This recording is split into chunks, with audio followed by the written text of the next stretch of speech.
Iglesia Bautista El Tabernáculo de San Miguel presenta. Bueno, vamos a compartir un versículo. Vamos a ir al Evangelio de Juan. Ustedes saben que hay distintas formas o distintas formas de hacer un estudio bíblico. Está el estudio bíblico que es biográfico, ¿no? Que se estudia la vida de una persona a lo largo de todas las escrituras. Algunos han dividido también el estudio temático. Usted puede estudiar un tema a lo largo de todas las escrituras.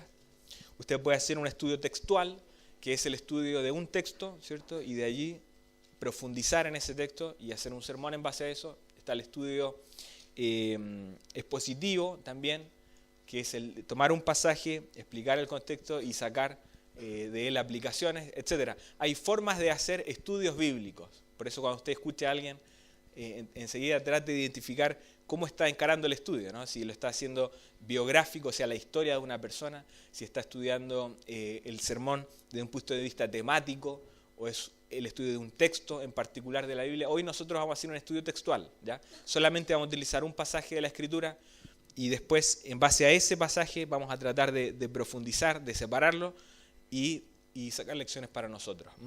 Vamos a ir a Juan 16:33. Fíjese que el último himno que cantaba, el coro que cantábamos decía: incomparables promesas me das, Señor. Y acá vamos a encontrar una promesa que aparentemente no es de ningún ánimo, ¿ya? Y vamos a explicar por qué. Juan 16:33 dice así: estas cosas os he hablado para que en mí tengáis paz. En el mundo tendréis aflicción, pero confiad, yo he vencido al mundo. Y solamente nos vamos a centrar en la última parte del versículo, cuando dice: en el mundo tendréis aflicción, pero confiad, yo he vencido al mundo. Y vamos a separar este texto justamente las tres partes naturales que tiene esta declaración. La primera parte que vamos a ver es que en el mundo tendremos aflicción. La segunda parte que vamos a hablar es que tenemos que confiar. Y la tercera parte vamos a pensar en que Él ha vencido al mundo, ¿ya? Eso va a ser lo que vamos a conversar hoy. Ahora, en primer lugar, vemos que aquí hay una promesa segura. Y es una promesa que aparentemente no nos anima, ¿no? Porque dice el texto que en el mundo tendremos aflicción. Y lo da como algo cierto, como algo genuino, como algo seguro. Esto va a ocurrir, esto va a suceder. En el mundo, hermanos, tendremos aflicción. ¿Usted ha visto esto en su vida? Vaya que lo hemos visto, ¿no? En distintos aspectos, y parece que nunca termina porque salimos de algo y empieza otro. O hay una prueba, una dificultad que dura años.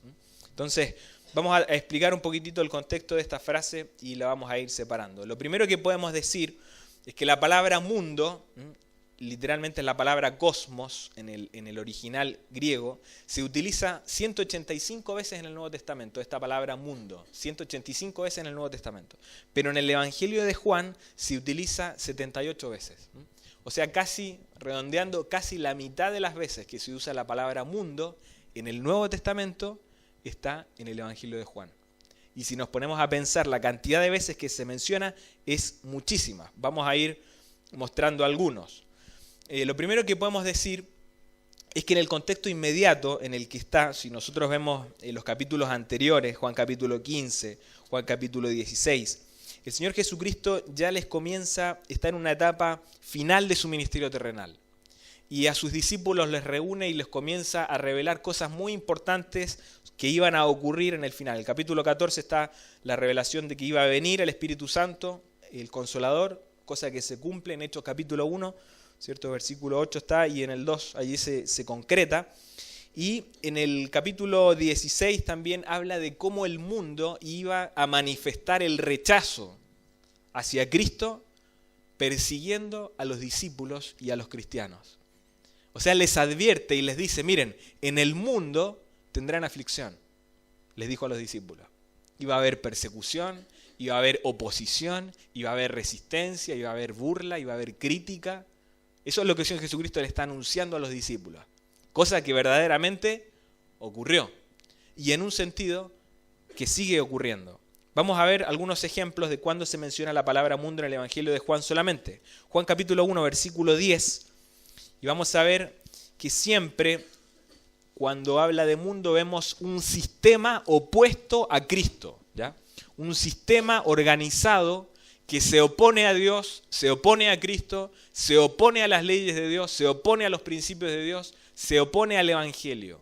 Es uno de los tres enemigos del creyente: el mundo, la carne y Satanás. Acá vemos, ¿cierto?, el mundo oponiéndose siempre a Cristo. Juan 1:10 dice: en el mundo estaba y el mundo por él fue hecho, pero el mundo no le conoció, ¿cierto? Acá vemos algunos ejemplos de la mención de la palabra mundo en el Evangelio de Juan. Dijimos que se menciona 78 veces, no la vamos a ver todas, pero quiero extraer algunas para que usted vea cómo el mundo, en todo el ministerio del Señor Jesucristo, se opuso a su persona. Siempre el mundo se opuso a Cristo. Juan capítulo 8, versículo 23, otro ejemplo.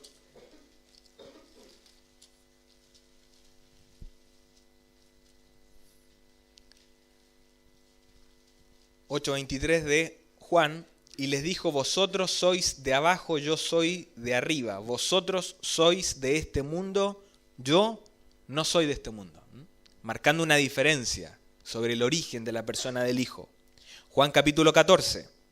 Acá se menciona muchas veces la palabra mundo. Juan capítulo 14, por ejemplo, versículo 17. Leemos del 16. Y yo rogaré al Padre y os dará otro consolador para que esté con vosotros para siempre, el Espíritu de verdad, al cual el mundo no puede recibir, porque no le ve ni le conoce, pero vosotros le conocéis, porque mora con vosotros y estará en vosotros. Seguimos hasta el 19. No os dejaré huérfanos, vendré a vosotros. Todavía un poco y el mundo no me verá más, pero vosotros me veréis porque yo vivo, vosotros también viviréis. ¿Ya? En el mismo capítulo 14, versículo 27, tenemos otro ejemplo más. La paz os dejo, mi paz os doy. Yo no os la doy como el mundo la da. No se turbe vuestro corazón, ni tenga miedo. 14:30, ahí mismo. No hablaré ya mucho con vosotros, porque viene el príncipe de este mundo, y él nada tiene en mí, etc. En Juan 14. Vemos entonces que Cristo siempre marcó una diferencia entre quién era el mundo, qué defendía el mundo y quién era Cristo. Un par de ejemplos más. Juan capítulo 17. Hay capítulos, ¿toda la escritura es inspirada por Dios? Sí. ¿Toda la escritura es importante? Sí. Pero hay capítulos que tienen una relevancia importante. Paréntesis. La división de capítulos y versículos no es inspirada. Eso es una división que nos ayuda para ubicar bien los textos y los pasajes. Pero no es originalmente inspirada la división de capítulos y versículos. Pero en este capítulo particular, Juan capítulo 17, es una oración intercesora de Cristo ante el Padre, pidiendo por sus discípulos, en ese momento por los 12, pero también dice que Él oró para los que han de creer en mí. O sea, nosotros estamos incluidos en esta oración que Cristo elevó al Padre. O sea, el Señor Jesucristo oró por nosotros ante el Padre. Por eso este pasaje tiene una trascendencia muy importante en las Escrituras. Juan 17, versículo 14, hablando del tema del mundo. No olvide que estamos hablando del tema del mundo o la palabra mundo en el Evangelio de Juan. Versículo 14 dice: yo les he dado tu palabra y el mundo los, ¿qué cosa? Aborreció. Porque no son del mundo, como tampoco yo soy del mundo. No ruego que los quites del mundo, sino que los guardes del mal. No son del mundo, como tampoco yo soy del mundo. ¿Notó la repetición de la palabra mundo en estos pasajes? Y en el versículo 14 dice muy claramente: yo les he dado tu palabra y el mundo los aborreció. Al igual como el mundo aborreció a Cristo, rechazó a Cristo, resistió a Cristo y terminó crucificando a Cristo, el mundo aborrecerá a los cristianos. No pensemos que tendremos aceptación social en estos tiempos ni en ningún otro, porque el mundo rechaza a Cristo. Cuando ven a Cristo en nosotros o entienden que nosotros profesamos una fe en el Señor Jesucristo, habrá ¿qué cosa? Rechazo. Quizás un rechazo oculto, quizás un respeto distante, pero siempre habrá oposición. El Señor Jesucristo lo anticipó. Juan capítulo 18, capítulo siguiente, versículo 36. Respondió Jesús: mi reino no es de este mundo. Si mi reino fuera de este mundo, mis servidores pelearían para que yo no fuera entregado a los judíos, pero mi reino no es de aquí. Entonces siempre el Señor Jesucristo en su ministerio terrenal se distinguió, se separó del mundo. Siempre. Hermanos, en el mundo donde estamos nosotros habrá oposición, tendremos rechazo. Si usted dice que es cristiano en su trabajo, no espere una felicitación de la jefatura para abajo. No espere que alguien vaya y le palmotee la espalda y le diga: qué bueno que eres cristiano, enséñame de la Biblia. Probablemente eso no va a ocurrir. Probablemente lo que va a encontrar es un grado de oposición. Ah, tú eres canuto, no, tú eres cristiano. Te va a tener bajo la lupa, bajo examinación. Y cada vez, hermanos, que nosotros hagamos algo que en alguna medida es cuestionable, ellos nos van a recordar que nosotros somos cristianos. Cuando le pidan hablar sobre el aborto, sabiendo que usted es cristiano, o cuando le pidan su opinión sobre la homosexualidad o el matrimonio homosexual, sabiendo que usted es cristiano, no olvide que tras esa pregunta o ese comentario están buscando desacreditarle o producir un conflicto, una confrontación. Y eso no nos tiene que dar temor, tenemos que hablar, tenemos que dar el punto de vista bíblico sobre todos los temas, pero también recordando que el mundo siempre aborrecerá a los hijos del Señor. Eso es así, eso es algo bíblico. Como a mí me aborrecieron, dijo Cristo, también a ustedes los aborrecerán. Y eso ocurre hasta el día de hoy. Entonces, cuando hablamos de mundo, en Juan, evidentemente es un sistema opuesto a Dios, un sistema opuesto a Cristo. Vamos a ver dos ejemplos más y terminamos esta parte de lo que estamos diciendo. Juan 7:7, retrocedemos un poquitito. Juan 7:7, para que usted vea que es algo evidente en las Escrituras. Hay un énfasis fuerte. El escritor quiere que nosotros sepamos y entendamos bien esto. Juan 7:7 dice: no puede el mundo aborreceros a vosotros, mas a mí me aborrece, porque yo testifico de él que sus obras son malas. El mundo no ama a Cristo. El mundo no valora a Cristo. El mundo le aborrece. Y por eso hay burlas, crítica y rechazo. Juan 15, veo que nos estamos moviendo solamente en el Evangelio de Juan. Cuando usted estudie una palabra en la Biblia, comience de lo más cercano a lo más lejano. O sea, estudie la repetición de la palabra en ese capítulo, luego en esa carta o en ese libro, y luego se va empleando. Esa forma es muy buena para ir especificando o haciendo un buen estudio bíblico. Juan 15:18 dice: mire, si el mundo os aborrece, sabed que a mí me ha aborrecido antes que a vosotros. Si fuerais del mundo, el mundo amaría lo suyo. Pero porque no sois del mundo, antes yo os elegí del mundo, por eso el mundo os aborrece. Hermano, ¿queda alguna duda con todo lo que hemos visto? Y si viéramos más, ¿no? Son 78 veces que se menciona esta palabra acá, en Juan. Pero el mundo nos va a aborrecer por ser cristianos. Y no quisiéramos eso, ¿no? Es cierto, no quisiéramos que fuera así. Pero lo cierto es que, y no nos rechazan por ser nosotros, es porque tenemos a Cristo en nosotros. Y el Señor Jesucristo dijo que a Él lo rechazaron porque Él testificaba que sus obras eran malas. Entonces el mundo es un sistema opuesto, un sistema contrario. Es la corriente de este mundo, influenciada por el pensamiento, por la educación, por los medios de comunicación, que va afectando la manera de pensar de la gente y se opone constantemente a Cristo. Eso ocurre hoy, hermanos. Entonces, en el mundo, como decíamos que estamos viendo solamente un pasaje, en el mundo tendremos aflicción. Y la palabra aflicción es muy interesante. Es la palabra, literalmente se podría traducir como presión, estrechez, atribular, angustiar o perseguir.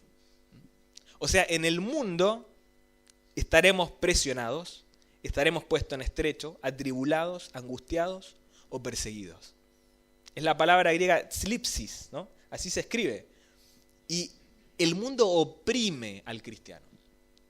El mundo hace sentir incómodo al creyente. Nos hace saber que nosotros somos algo que molesta, como una astilla en el dedo, que no se ve, pero es tan molesta, ¿no? es imperceptible a la vista, pero está ahí y se siente. Eso produce un hijo de Dios en medio de un ambiente de pecado. Produce, ¿cierto?, confrontación ante el mal, porque se niega a participar de un robo o de una murmuración o de un chiste en doble sentido. Se resiste a participar de eso y se resta de eso. Y como la propia conciencia del hombre es afectada por eso, entonces hay una resistencia a la persona, hacia el cristiano. Entonces, hermanos, en el mundo habrá aflicción. Y esta palabra aflicción se utiliza en la Biblia en muchos sentidos. En algunos pasajes vemos que se refiere a persecución y en otros pasajes se refiere a prueba o tribulación. Esta palabra aflicción en el Nuevo Testamento se utiliza 45 veces y 2 veces solamente en el Evangelio de Juan. Veamos algunas de ellas. Romanos capítulo 5, versículo 3, se utiliza la misma palabra aflicción en otro sentido. Por eso decimos que en algunos pasajes de la Escritura se nos anticipa que los creyentes serán perseguidos, que los creyentes sufrirán presión. Pero en otros pasajes de la Escritura se muestra que los creyentes vivirán pruebas, vivirán aflicciones. Y también es cierto, en el mundo, hermanos, en el tiempo donde estamos, sufriremos pruebas, sufriremos dificultades. La Escritura lo anticipa. Romanos 5:3 dice, no solo esto, sino que también nos gloriamos en las tribulaciones. Esa palabra tribulación es la misma palabra griega que se traduce en Juan 16:33 como aflicción. Entonces, sino que también nos gloriamos en las tribulaciones o aflicciones, sabiendo que la tribulación produce paciencia. O sea, la aflicción del creyente en el mundo a veces es el instrumento de Dios para formar carácter en el creyente. Y eso es tremendo. Porque Dios permite situaciones duras en la vida de sus hijos, que no las entendemos, hermanos. No comprendemos por qué Dios nos somete a la prueba, por qué Dios nos somete a dificultades, a necesidades. No lo entendemos. Pero acá la Escritura dice que esa tribulación, que esa aflicción produce paciencia. Y el texto continúa porque dice que a la paciencia prueba, y a la prueba esperanza, y la esperanza no avergüenza, etc. Pero la aflicción tiene un propósito definido en la vida del cristiano. ¿Acaso no creció usted más en aflicción que en un tiempo de bonanza? Claro que sí. Es en la aflicción cuando nuestras rodillas se doblan. Es en la prueba cuando clamamos a Dios. Es en la prueba cuando buscamos el alimento espiritual para el alma. Es esa la razón por la cual Dios nos somete en este mundo a aflicciones, a pruebas. Romanos 8:35, en la misma palabra, ¿no?, de aflicción. Romanos 8:35 dice, ¿quién nos separará del amor de Cristo? Ahí está la palabra, tribulación o angustia, o persecución, o hambre, o desnudez, o peligro, o espada. Después más adelante vamos a volver a este pasaje de Romanos 8. Pero acá vemos, ¿quién nos puede separar? Si bien es cierto la aflicción está, ¿nos va a dañar en algo eterno? No, no nos va a dañar en algo eterno. Es una aflicción pasajera en este tiempo. Y puede ser una enfermedad, puede ser un deterioro físico, puede ser una prueba con una persona, una necesidad, no lo sé.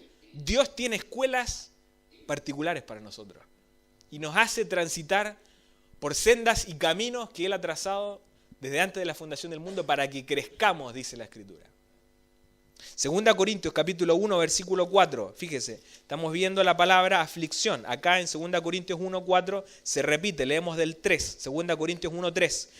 Dice, bendito sea el Dios y Padre de nuestro Señor Jesucristo, Padre de misericordias y Dios de toda consolación, el cual nos consuela en todas nuestras, esa es la palabra que se traduce en Juan 16:33 como aflicción, para que podamos también nosotros consolar a los que están en cualquier tribulación por medio de la consolación con que nosotros somos consolados por Dios. O sea, Dios permite aflicción en el creyente para que disfrutemos el consuelo de Dios.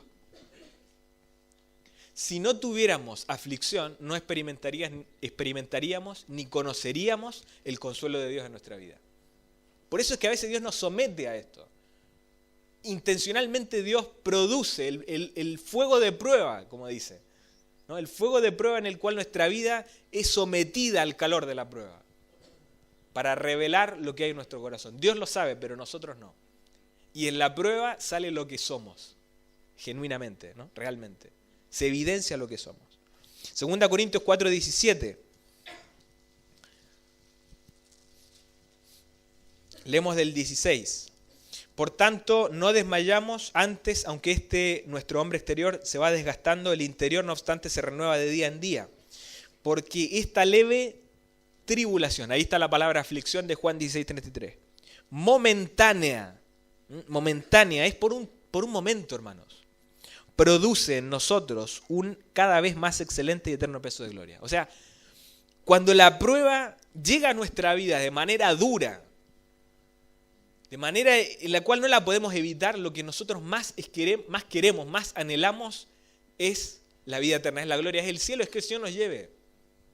Cuando usted más sufre en su cuerpo, cuando usted más sufre la prueba, la aflicción dura, los creyentes, la persecución, nosotros no tenemos eso, pero los creyentes de los primeros tiempos, era tal el grado de sufrimiento de la persecución, de vivir como otros hermanos en la fe morían y sus propias familias morían por causa del testimonio de Cristo, que lo que más anhelaban era llegar al cielo.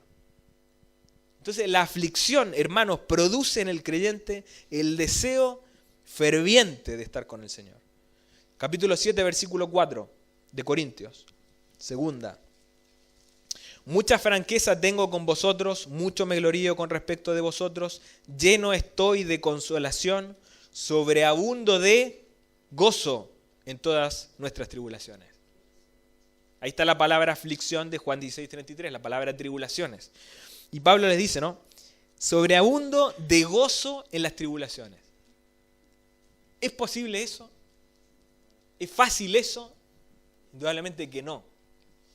Pero el ejemplo de hombres de Dios, de hombres que han vivido antes que nosotros, nos dicen que es posible vivir en medio de la prueba y con gozo. Con gozo. Entonces, en el mundo, hermanos, tendremos aflicción. Juan, la misma carta que estamos viendo, capítulo 8, versículo 2, leemos del 1.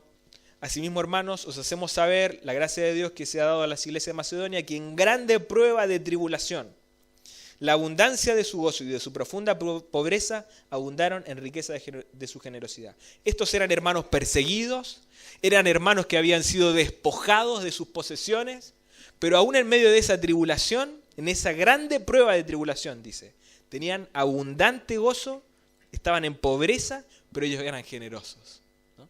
Es tremendo. Pero eran hermanos que estaban atribulados profundamente, dice la Escritura. Yo creo que pocos de nosotros hemos llegado a ese extremo. Pocos de nosotros. Pero hombres que creyeron en el Señor Jesucristo fueron atribulados a tal punto que aún así llegaron a experimentar el gozo de Dios. Entonces, la aflicción en el creyente no es casualidad, es un propósito divino en la vida del creyente. En el mundo tendremos aflicción, es una promesa del Señor. No espere que no se cumpla, eso se cumple, usted lo ha comprobado muchísimas veces. Veamos un ejemplo más, 1 Tesalonicenses 1:6.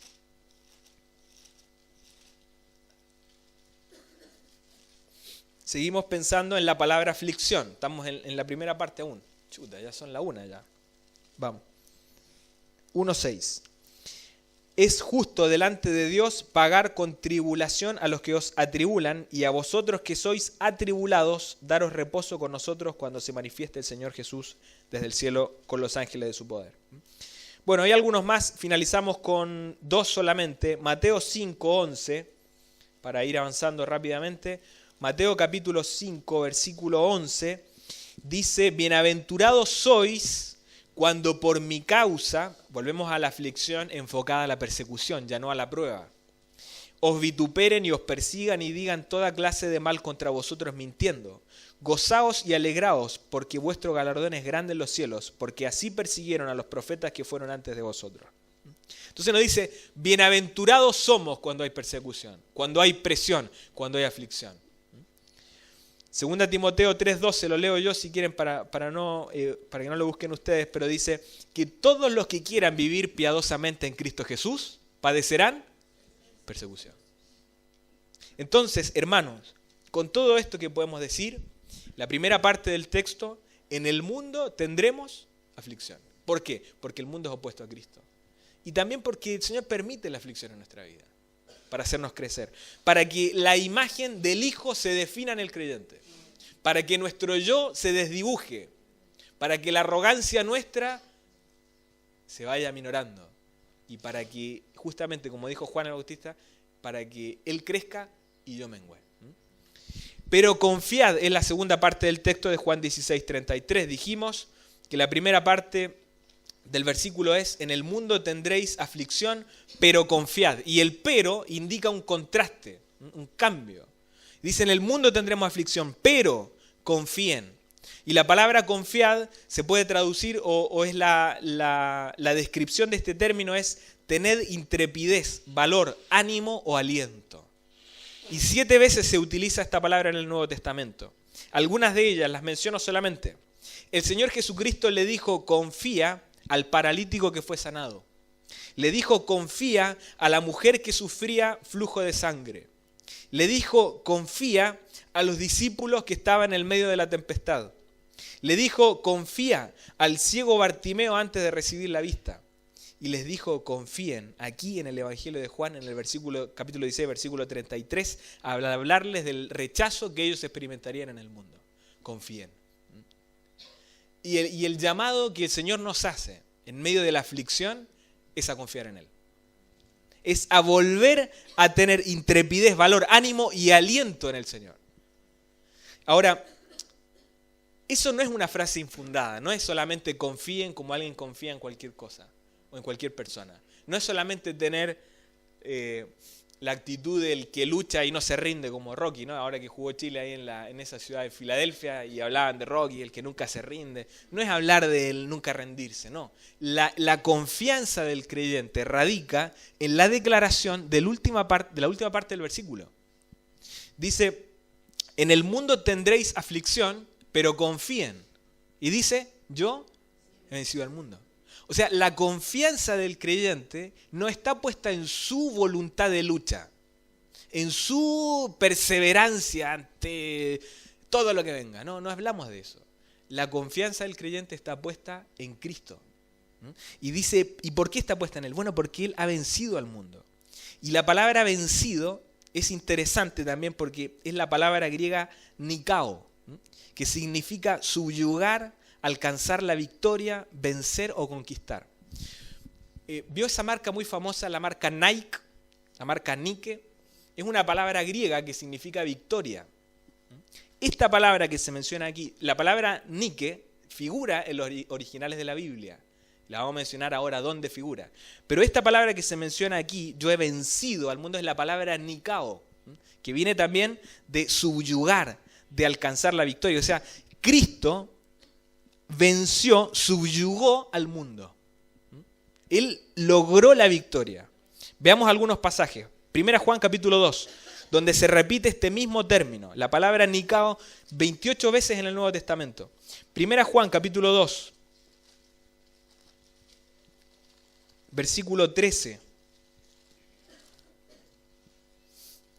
Dice: os escribo a vosotros padres porque conocéis al que es desde el principio, os escribo a vosotros hijos porque habéis vencido. Ahí está, al maligno. Ahí está la palabra vencido. Vamos a 4:4 de 1 Juan.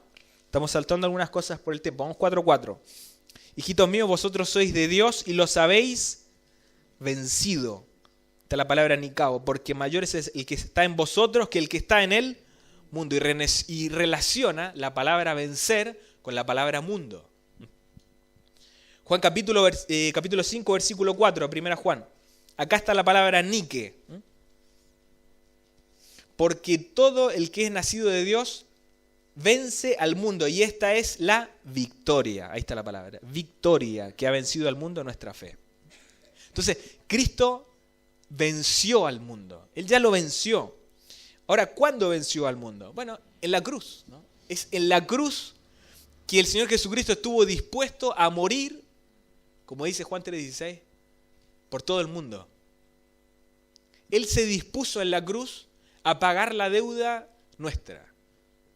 Y cuando Él resucita, Él venció a la muerte, a Satanás, al mundo y al pecado. Eso ocurrió en la cruz y en la resurrección de Cristo.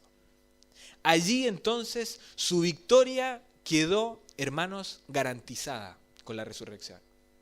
Hoy nosotros, como dice Romanos 8:37, ahora volvemos allí, yo antes le dije que íbamos a volver a Romanos 8, y volvemos a Romanos 8, porque este texto